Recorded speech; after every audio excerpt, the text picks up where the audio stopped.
This is a passage from Of Time and the River by Thomas Wolfe.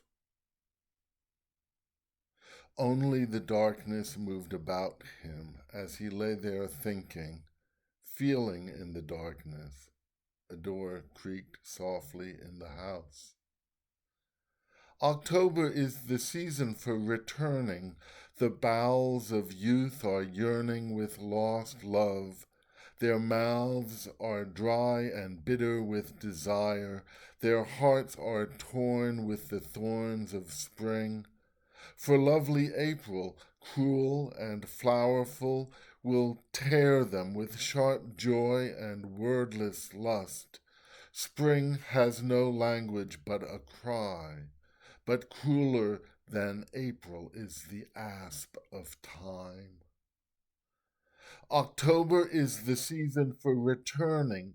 Even the town is born anew, he thought. The tide of life is at the full again. The rich return to business or to fashion, and the bodies of the poor are rescued out of heat and weariness. The ruin and horror of the summer is forgotten, a memory of hot cells and humid walls, a hell of ugly sweat and labor and distress and hopelessness, a limbo of pale, greasy faces. Now joy and hope have revived again in the hearts of millions of people. They breathe the air again with hunger. Their movements are full of life and energy. The mark of their summer's suffering is still legible upon their flesh.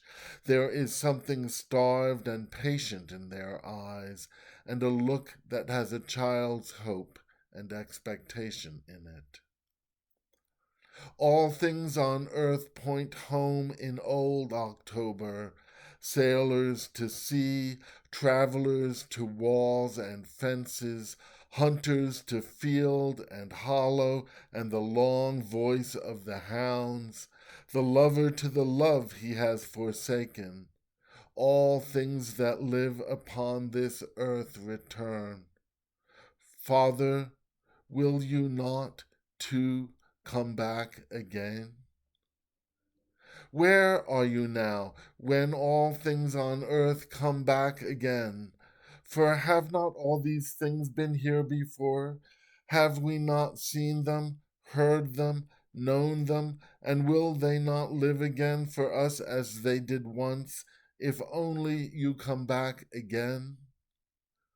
Father, in the night time, in the dark, I have heard the howlings of the winds among the great trees, and the sharp and windy raining of the acorns. In the night, in the dark, I have heard the feet of rain upon the roofs, the glut and gurgle of the gutter spouts, and the soaking, gulping throat of all the mighty earth, drinking its thirst out in the month of May, and heard the sorrowful silence of the river in October. The hill streams foam and welter in a steady plunge. The mined clay drops and melts and eddies in the night. The snake coils, cool and glistening under dripping ferns. The water roars down past the mill in one sheer sheet-like plunge, making a steady noise like the wind, and in the night, in the dark, the river flows by us to the sea. The great maw slowly drinks the land as we lie sleeping.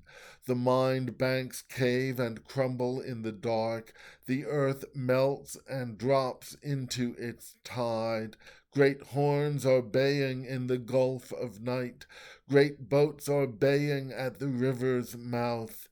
Thus darkened by our dumpings, thickened by our stains, rich, rank, beautiful, and unending as all life, all living, the river, the dark, immortal river, full of strange, tragic time, is flowing by us, by us, by us to the sea. All this has been upon the earth and will abide forever. But you are gone. Our lives are ruined and broken in the night. Our lives are ruined below us by the river.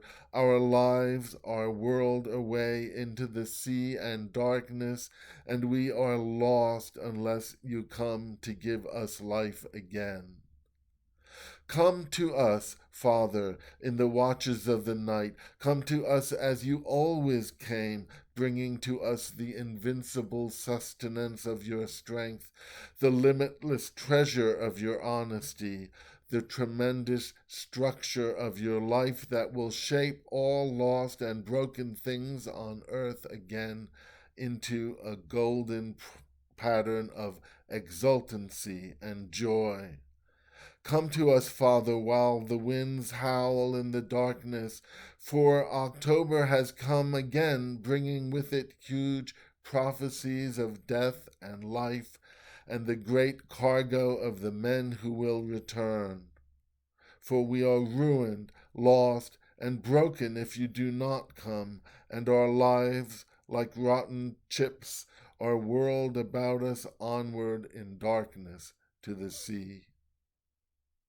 So, thinking, feeling, speaking, he lay there in his mother's house. But there was nothing in the house but silence and the moving darkness.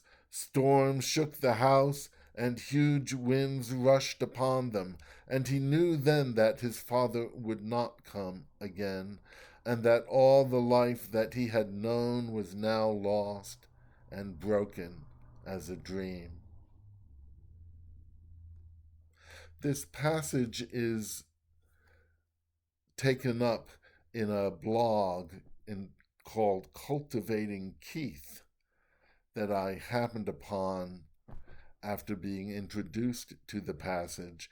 And the passage is presented in a even broader context.